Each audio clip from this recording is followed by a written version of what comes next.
Hello everyone, আসসালামু আলাইকুম। গ্রামীণ জীবনে আপনাদের সকলকে স্বাগতম। আমি এখন আমার নিজের গাছের করলা গাছের মধ্যেই পাকিয়েছি, মানে বীজ বীজ করার জন্য।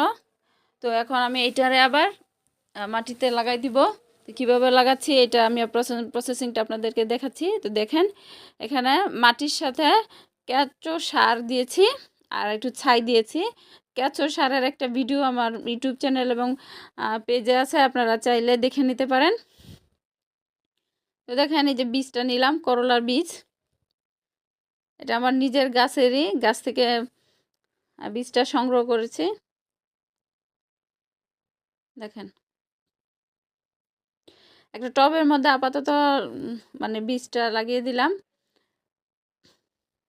প্রয়োজন হলে এখান থেকে আবার অন্য জায়গায় স্থানান্তর করে দেব। তো দেখেন, এই যে আমার করলার বীজ বপন করার পরে এই যে আমার করলার বীজ গাছ উঠেছে। সপ্তাহখানিক হয়েছে যে আমি করলার বীজটা বপন করেছি। এক সপ্তাহের মধ্যে মাশাআল্লাহ যে দেখেন এতটুকু হয়েছে। তো এটা ইনশাল্লাহ, এটাকে আবার এখান থেকে অন্য জায়গায় লাগাবেন। ও এখান থেকে আবার অন্য জায়গায় নিয়ে লাগাবে। কটা? চার জায়গায় লাগিয়ে দিবে। তো আমার এই ভিডিওগুলো আপনাদের যদি ভালো লাগে লাইক কমেন্ট শেয়ার করতে ভুলবেন না। আর গ্রামীণ জীবন ইউটিউব চ্যানেলটি অবশ্যই সাবস্ক্রাইব করে দিবেন।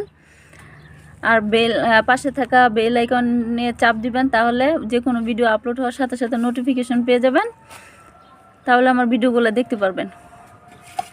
সবাইকে ধন্যবাদ। আল্লাহ হাফেজ।